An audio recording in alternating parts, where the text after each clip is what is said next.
So, we got some interesting news regarding Jon Jones. He did an interview. Excuse me. He did an interview regarding his upcoming fight with Stipe Miocic at UFC 309 this upcoming Saturday.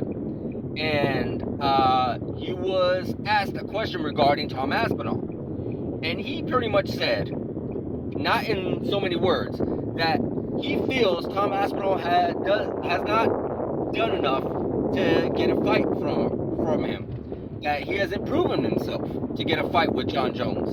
That he does not want to fight anybody where someone can make a name off him. And he feels that for his legacy, Alex Pereira would do a lot more. Well, guys, I gotta say that's 100% bull. Because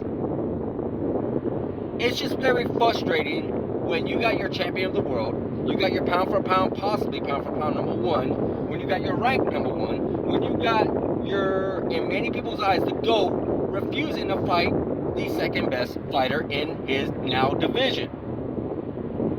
We could go all day and talk all day about this. As a matter of fact, let's talk about Jon Jones's beginning of his career. We all remember Jon Jones was an upcoming star, and he only fought a small handful of fighters like Brandon Vera, Stephan Bonnar, and Matt Hamill, which we all know, controversial elbow, and Ryan Bader. Not a large resume with a lot to be proven of. You know, he did very well in some of those fights and decent in some of those fights as well. But you wouldn't put that as in, oh, this guy deserves a championship fight. No, you wouldn't. Because those names that he fought really weren't big superstar names. So he wasn't a big superstar himself at that time. But Mauricio Shogun Rua gave him that chance. Even though it was supposed to be Rashad Evans fighting Mauricio, but Rashad Evans got hurt at that time, and the next person in line available was Jon Jones, but still, nonetheless, he still was given that shot. Tom Aspinall has went toe-to-toe with a lot of the heavyweights and demolished a lot of the heavyweights. Jon Jones is in the heavyweight division right now.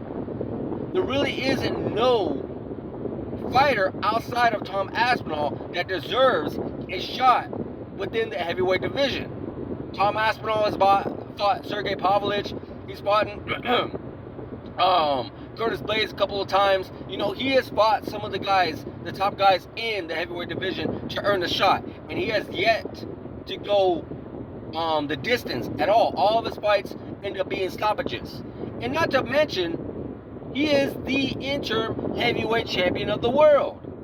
So for Jon Jones to say he doesn't deserve it, I'm afraid, I'm not saying Jon Jones is scared, but I am saying he is ducking him because he wants to go after Alex Pereira, who is definitely is right.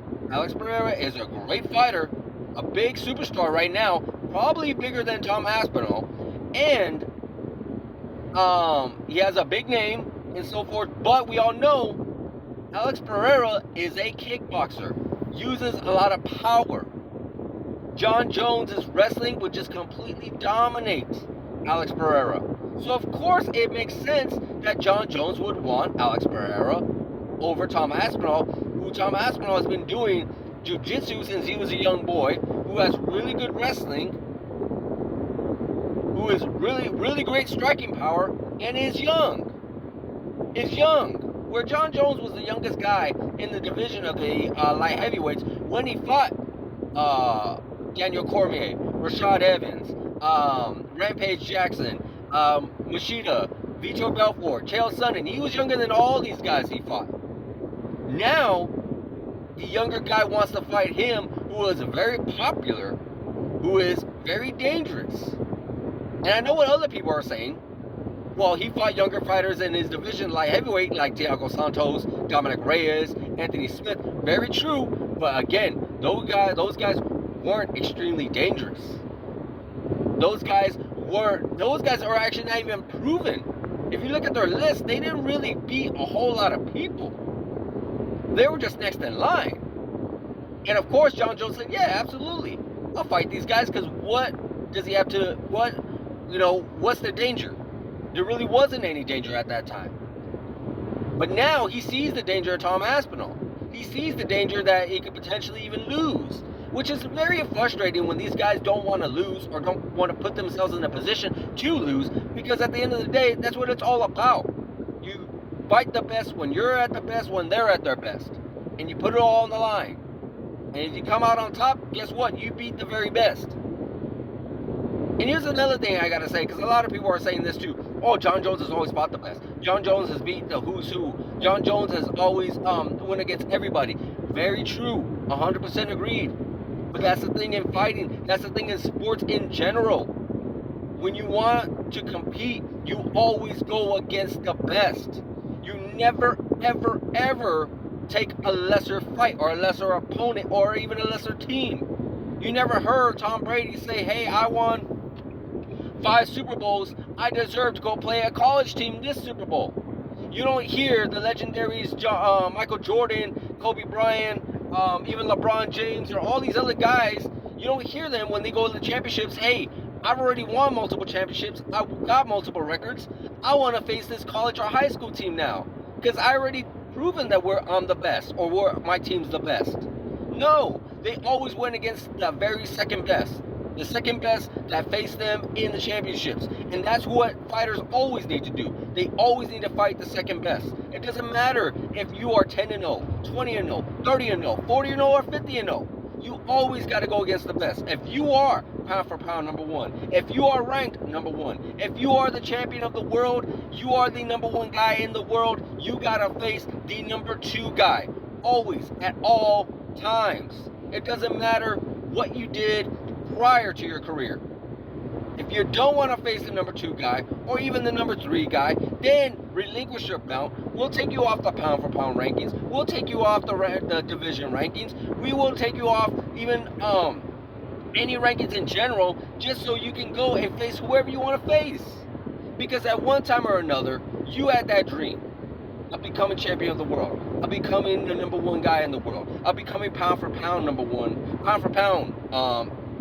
guy in the world. And now all these fighters, whether it's MMA or boxing, are stopping these guys from pursuing that dream when they were given that chance.